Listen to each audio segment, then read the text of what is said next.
de la MPK, que aumenta, y después empieza a aumentar el factor A de transcripción mitocondrial, el PGC1-alfa, el CYP1, todo eso es lo que va generando un gran estímulo mitocondrial, mucha utilización de sustratos energéticos, un incremento importante sobre la metabolización también de las grasas, y posteriormente, con todo esto, después, la biogénesis mitocondrial, el aumento de la cantidad de mitocondrias, que es algo que buscamos mucho, tanto en el deporte como en el mundo del fitness, ¿sí? En un caso, más que nada, para mejorar la resistencia, y en el otro caso, para mejorar la utilización de sustratos energéticos que entran a nuestro organismo, ¿sí? Entre lo que están, como les decía, los hidratos y las grasas. Fíjense cómo aumentó significativamente el factor A de transcripción mitocondrial, y el CYP1 aumentó un 56%, también aumentos significativos. Son brutales los aumentos, ¿sí? Que hay. ¿Está? Fíjense GLUT4 como aumenta, realmente es muy, muy alto. La citrato sintasa, yo los apelmacé a los gráficos acá para ponerlos en el PowerPoint. Contenidos del COX-1, 2, 4, ¿sí? Cómo aumentan todos significativamente. PGC1-alfa, fíjense cómo aumenta significativamente. El CYP1, es impresionante cómo aumenta. Un modelo de bajo volumen y alta intensidad es un estímulo potente para aumentar la capacidad mitocondrial del músculo esquelético y mejorar el rendimiento físico, es lo que concluyen Little y colaboradores en su estudio. No saben la cantidad de estudios que hay sobre esto. Déjenme mostrarles en esto que les decía que yo iba a pasar por ahí a otros Power. Déjenme mostrarles acá. Para que ustedes entiendan. Miren, acá estoy viendo algo. ¿Están viendo este Power, por más que no lo haya agrandado? Sí, sí, se ve, pero si querés ampliarlo en la pantalla. No, porque ahora me voy a ir al otro, Javi, entonces para no demorar más. Dale. Fíjense que les vengo hablando muy rápido porque les quiero mostrar varias cositas y no quiero pasarme del tiempo más o menos estipulado. Entonces, fíjense en el EPOC, lo que les hablaba recién, cuando hacemos HIIT y cuando hacemos un cardio clásico, las calorías que sigo gastando después de un ejercicio de intensidad moderada, ¿sí? Y la cantidad, 38 horas, ¿sí? Gastando, consumiendo, esto un poco compensando el déficit de oxígeno que se genera en un comienzo por la alta intensidad, ¿sí? Y entonces, o sea, llega un momento que llego a utilizar la máxima cantidad de oxígeno y se mantiene, como ya le dije, durante todo el esfuerzo, nuestras fibras musculares siguen utilizando su máxima capacidad de oxígeno, pero al principio están de golpe, ¿sí? Que esto se llama la cinética del consumo máximo de oxígeno. Al comienzo, bueno, tienen que dar respuestas muy rápidas al sistema de fosfágeno, la glucólisis rápida, y ahí de a poquito se va acoplando cada vez en mayor medida la mitocondria, y bueno, y después llega a la máxima capacidad de utilización de oxígeno, y siempre se mantiene máxima, nunca se inhibe, incluso cuando sigue aumentando intensidad, ¿sí? Y fíjense que cuando termina, bueno, nuestro cuerpo lo que busca es recomponer todo y sigue el consumo de oxígeno, y por ende este consumo de oxígeno va acompañado de un consumo energético, calórico, muy aumentado durante mucho tiempo, ¿sí? Fíjense acá, como esto se los extraigo de un libro, justo estas imágenes, publicado en el 2000 por un español, en el 2018, pero bueno, de esto hay millones, hay muchísima evidencia sobre esto del EPO que les mencionaba recién, y les quería mostrar, bueno, eso es termogénesis, ¿no? Esperen para que ustedes entiendan bien lo que les estoy mostrando recién acá. Estas son un poco las vías de señalización, que son vías diferentes, que puede existir algún tipo de interferencia, pero si se hacen las cosas bien, son menores, ¿sí? Cuando hacemos pesas, ¿no? Todas las moléculas que se van estimulando, ¿sí? El emetor, ¿no? Y cómo genera síntesis proteica, anabolismo muscular, y el entrenamiento cardiometabólico, que estimula otra vía de señalización molecular, ¿sí? Donde está la MPK, como les decía, donde está el CYP1, donde está el PGC1-alfa, las moléculas que les estoy mostrando en esos estudios para que ustedes lo puedan entender, y cómo todo esto genera biogénesis mitocondrial por un lado, y utilización energética, combustión energética y oxidación de grasa. La parte de oxidación de grasa, y esa la pueden ver, miren, hay muchísimos estudios realmente sobre estos temas, se los puedo mostrar acá. Bueno, este es un estudio de Sartorelli y de Fulco, es un review realmente impresionante. Fíjense cómo el estímulo sobre el MPK, que ya estamos viendo cómo se estimula toda esa zona con los HAI, ¿sí? Realmente genera, por un lado, glucólisis, pero genera mucha oxidación grasa, lo ven acá, ¿sí? Fat acid oxidation, ¿sí? ¿Esto por qué? Porque en algún punto la MPK, ¿saben lo que hacen? Esto para que, una argumentación que yo por ahí escucho acá en Argentina, ¿no? Inhibe una molécula, que la que ven acá, ¿sí?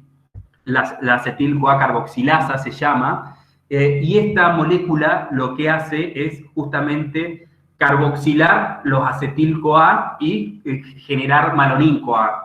Esta malonin-CoA por ahí inhibe la CPT1 un poco, pero fíjense cómo la MPK la inhibe, ¿sí? Lo cual favorece la oxidación de grasa. También favorece la oxidación de grasa no solo por inhibir, ¿sí?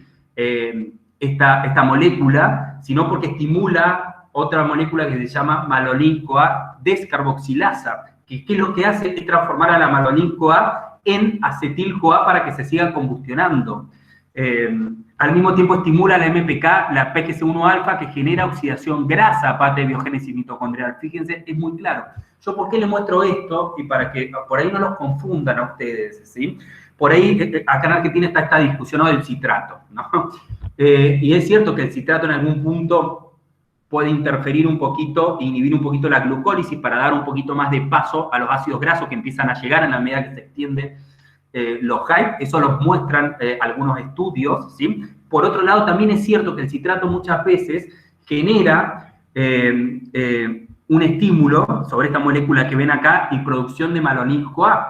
La malonin-CoA detiene un poquito, o sea, inhibe un poco la CPT1 y entonces detiene un poco el ingreso de ácidos grasos. Entonces utilizan, algunas personas comentan eso para decir, si se estimula el citrato, ¿sí? Que siempre se va a estimular cuando estoy haciendo incluso un estímulo muy fuerte mitocondrial, ¿sí? Esto siempre se va a estimular. No van a entrar grasa porque el citrato genera malonin-CoA y esta inhibe la CPT1. Sí, pero nosotros cuando hacemos alta y en máxima intensidad también generamos un estímulo muy fuerte sobre estas otras moléculas que generan lo opuesto y favorecen el ingreso de grasa. ¿Se entiende? Entonces, es contar la película como cada uno quiere y omitir la fisiología, sesgarla. Eso es lo que yo veo todo el tiempo que se hace. Yo les voy a contar algo para que entiendan un poco esto. Esto actúa como un patobica en un boliche, ¿sí? De golpe, el dueño del boliche necesita que se llene el lugar, ¿no? Nosotros, cuando hacemos HAI, ¿sí? Cuando hacemos HAI, empieza a ingresar dentro del boliche, dentro de la mitocondria, ¿sí? Muchas moléculas, ¿sí? Muchos piruvatos, muchos lactatos, algunas grasas las que están más al mano en un comienzo, ¿sí? Empiezan a entrar. Llega un momento que no dan abasto las mitocondrias, no dan abasto, pero no es que no están funcionando o están inhibidas. Es que hay que ir entrando de a poco. Entonces, ¿qué hace el patobica? Para la entrada, entonces ahí el citrato por ahí detiene el ingreso de esos ácidos grasos y demás con esos mecanismos, hasta que se vaya combustionando lo de adentro y después se le da paso de vuelta a las personas y siguen entrando los piruvatos, los lactatos, los ácidos grasos. O sea, se va generando esa regulación, pero por una cuestión lógica, porque si no explotan las mitocondrias. Pero acá se analiza cualquier cosa, se dice que se inhiben las mitocondrias, porque cuentan una parte de la película, y realmente se contrapone con toda la investigación científica. O sea, el consumo máximo de oxígeno en las fibras musculares está siempre al máximo, siempre al máximo. ¿Y dónde se está utilizando ese oxígeno entonces? Si el oxígeno sabemos que en las fibras musculares se usa en las mitocondrias, ¿sí? Entonces, cuando ustedes por ahí escuchen, sí, pero el citrato nos inhibe el ingreso de ácidos grasos, entonces se genera lipólisis, pero no ingreso de ácidos grasos. Pues sí, bueno, pero el MPK muy estimulado, lo que hace todo lo contrario. Lo que hace es estimular la CPT1, ¿sí? Inhibir la malonin-CoA y favorecer el ingreso de ácido graso. Y entonces acá hay una disyuntiva. ¿Y saben cómo se zanja esta disyuntiva? Entendiendo la fisiología. ¿Por qué sucede esto? Porque el MPK, como lo señalan un montón de autores, es un regulador energético. Está regulando todo el tiempo ahí el MPK, ¿sí? Y el MPK también actúa sobre el citrato. Y es como, les digo, el patobica de la entrada que tiene que ir regulando toda esta situación, ¿tá? Pero el boliche, si hay mucha gente ahí, va entrando, ¿sí? El tema es que después van saliendo gente y va dejando entrar a otra. Los acetiles que se van formando, producto del ingreso de todas estas moléculas, se forman acetiles y se combustionan. En la medida que se van combustionando, esos acetiles van ingresando cada vez más. Cuando se llena la mitocondria de esos acetiles, algunos de esos acetiles los convierten en malonil-CoA para parar la cosa mientras se van combustionando los otros acetiles. Esa malonil-CoA lo que hace es inhibir la CPT1 para que no entren más moléculas que generen más acetiles adentro. Por un momento, una vez que se van combustionando esos acetiles, sucede lo inverso, ¿sí? Las malonil-CoA, estas moléculas, se vuelven a descarboxilar, o sea, se transforman en acetiles de vuelta, se terminan de combustionar y se da ingreso a más moléculas que generan más acetiles. Es tan sencillo como eso. Yo no los quiero realmente marear demasiado, pero me interesa mostrarle un poco de esto. No saben la cantidad de estudios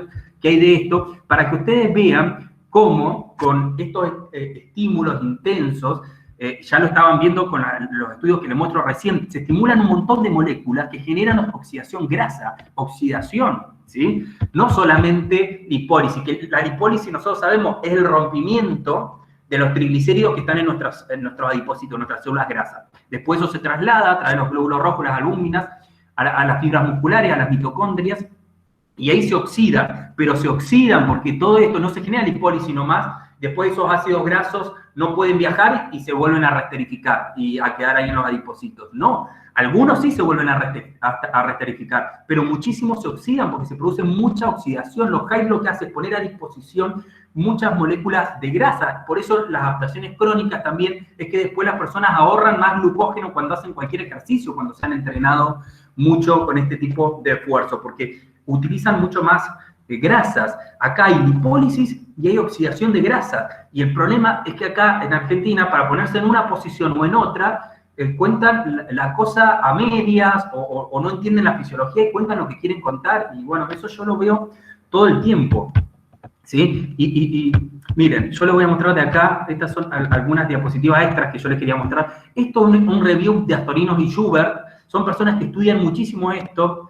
Cualquier cantidad de estudios citados en este review y muestran cómo los triglicéridos se rompen. ¿Por qué? Porque los HIGH estimulan mucho la adrenalina estimula el AMPC cíclico y el AMP cíclico lo que hace es estimular la lipasa hormonosensible en mayor medida, no es que un continuo no estimula la lipasa hormonosensible y no genera lipólisis, ¿sí? Pasa que la adrenalina genera un estímulo extra sobre la lipasa hormonosensible, por eso se genera lipólisis mucho más fuerte. Entonces se rompen los triglicéridos, quedan libres los ácidos grasos y fíjense cómo entran dentro de la mitocondria. Esta es la barrera de la mitocondria. Fíjense cómo entran, más allá que la CPT1 le pone un signo de pregunta porque muchas veces se ve estimulada y otras veces inhibida. Eso lo reconocen estos autores, pero ingresan igual a pesar de esto. Fíjense cómo otras moléculas que están encargadas del ingreso de los ácidos grasos están estimuladas, con el signo más lo ponen acá. Y fíjense cómo la beta-oxidación, la enzima que yo les mencioné hace un rato, con un signo de más la ponen que está muy estimulada cuando se hace este tipo de esfuerzo. Entonces acá se rompen todas las cadenas de ácidos grasos, se generan acetil-CoA que entran en el ciclo de Krebs y en la fosforilación oxidativa. ¿Sí? Fíjense cómo se ve muy aumentado el PGC1-alfa, lo que yo les vengo mostrando recién en los estudios, ¿sí? Lo muestran también en este review del 2017, con los estímulos intensos. Entonces, estas son las cuestiones que ustedes tienen que saber. Claro que hay oxidación de grasa. En este review le llaman FOX, es oxidación de grasa de todo el cuerpo. Y concluyen que es realmente alta y significativa el FOX que se genera con distintos tipos de HIGH. Yo en la universidad, fíjense lo que yo estoy analizando con alumnos míos, pero por ahí muchas veces en las charlas y eso, yo no puedo entrar a analizar estas cosas porque se están debatiendo otras cosas que a mí me parecen estériles, totalmente estériles. Yo estoy viendo cuando nos dicen qué HIGH es el mejor. Yo uso todos los HIGH, yo uso todos. Los más cortos me parecen más efectivos, a diferencia de una línea de lo que se dicen acá con argumentaciones que, bueno, que no las comparto y si quieren ahora les muestro un poquito de eso. Pero yo estoy analizando estos estudios con mis alumnos, ¿sí? Este es un estudio de Samra y colaboradores del 2020. Lo que hacían es inyectarle epinefrina, o sea, adrenalina. Nosotros como profesionales, cómo generar incrementos de la adrenalina. Es irnos a las intensidades elevadas. Eso lo sabemos hacer. Pero bueno, en este estudio, que fue totalmente de laboratorio, le metían epinefrina, adrenalina, y fíjense cómo se empezaba a generar lipólisis, ¿sí? Fíjense cómo aumentaba la cantidad de ácidos grasos en el torrente sanguíneo, eso sale de los adipocitos, ¿sí? O sea, esta relación, por suerte, acá no la discute nadie, ¿sí? O sea, de que generan lipólisis los HIIT en mayor medida que esfuerzos de menos intensidad, gracias a Dios no lo discuten. Pasa que tenemos que estar en la otra discusión, cómo si va a haber mucha lipólisis y muchos ácidos grasos ahí a la mano de las fibras nuestras, ¿cómo no los van a usar? Sí que lo usan, por supuesto que lo usan y se generan mucha oxidación. Algunos se reesterifican, algunas después vuelven a formar triglicéridos. Pero sí se utilizan muchos de estos ácidos grasos que se liberan gracias a la alta y la máxima intensidad. Lo que yo estoy analizando con mis alumnos, estos son algunos de los análisis que yo hago, es qué tiempo, cuando yo hago intensidades muy altas, por ejemplo, un HIIT de máxima intensidad, un RCA, un CIT, por ejemplo, qué tiempo tarda en volver, ¿sí? Esos niveles altos de ácidos grasos en sangre, ¿sí? Se empiezan a rectificar, ¿sí? Esta baja de esos ácidos grasos es por dos motivos, porque entran a la célula muscular y se oxidan y porque algunos se reesterifican, ¿sí? Entonces, yo estoy analizando con mis alumnos qué tiempo, y este es un estudio que me da cuenta de eso, por ejemplo. Fíjense que acá metieron epinefrina justo hasta este punto, ¿sí? Durante 60 minutos le estuvieron inyectando epinefrina. Se empezó a liberar todo el tiempo cada vez más ácido graso al torrente sanguíneo. Acá dejaron de inyectar epinefrina, como que nosotros dejemos de hacer acciones muy intensas, y los ácidos grasos en el torrente sanguíneo empiezan a bajar. ¿Por qué? Porque muchos de esos se van combustionando. Pasa que mientras sigo haciendo alta intensidad, sigo generando más lipólisis, que siguen yendo ácidos grasos al torrente sanguíneo.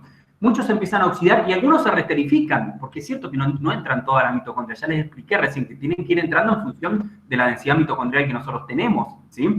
Y aparte, el tema del transporte, cuando nos vamos a la alta intensidad, por ahí la sangre se va mucho a los músculos, y mucho de esta lipólisis se genera en el tejido adiposo subcutáneo, por ejemplo, de la zona abdominal, de zonas que están alejados en muchos casos, o de las caderas, de tejido muscular donde después se oxida. Entonces hay algunos que no se alcanzan a trasladar, otros sí, no es que se va toda la sangre a los músculos, y sigue habiendo una circulación, porque les digo esto porque si no después nos vamos a extremos en argumentaciones que yo escucho.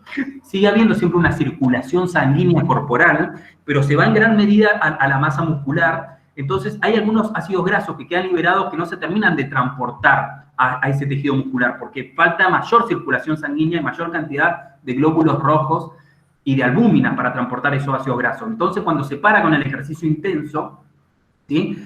Los ácidos grasos que fueron transportados y se siguen transportando, ¿sí? Porque sigue activo nuestro metabolismo, ya se los mostré, se van consumiendo, van saliendo de la sangre, porque van entrando en las fibras musculares y se van utilizando, no se va liberando más ácidos grasos al torrente sanguíneo para la lipólisis, por eso en el torrente sanguíneo empieza a pasar, a bajar los ácidos grasos ahí en la sangre. Algunos vuelven a conformar triglicéridos, ¿sí? Entonces empieza a bajar. Fíjense que entre los 60 minutos y los 75 minutos, son 15 minutos, ¿sí? 15 minutos, los ácidos grasos acá todavía siguen altos, o sea, va bajando de a poquito. Yo, ¿para qué analizo estas cosas? Para que ustedes se den una idea. A mí me interesa mucho hacer HIIT de muy alta intensidad al principio y después HIIT de menores intensidades. Uno que sean bien adrenérgicos, me generen mucha lipólisis, y otro que me generen mayores reflujos sanguíneos, ¿sí? Por todas las zonas de nuestro cuerpo, que transporten más esos ácidos grasos a la mitocondria y sigamos potenciando la combustión de ácidos grasos. Y después le podemos meter también un continuo que estimulamos al 100% todas las fibras slow que tienen más capacidad mitocondrial y seguimos oxidando cada vez más grasas. Bueno, estas cosas son las que yo estoy analizando. Esto es muy importante en el mundo del fitness y en el mundo del deporte, conocer estas cuestiones. Que nosotros también queremos que nuestros deportistas tengan más masa muscular y menos tejido adiposo. Los HIIT son realmente muy interesantes, todo tipo de HIIT, los de máxima intensidad y después los de intensidad alta. Siempre hablando de las intensidades que yo recién les mencioné. Estas son cosas que yo estoy analizando con mis alumnos y que por ahí en Argentina no se pueden plantear porque se está debatiendo otra cosa, ¿sí? Se están debatiendo otras cosas que yo no le encuentro sentido en cuestión de lo que se viene publicando. Estos son pliegues grasos, gente que hizo continuo,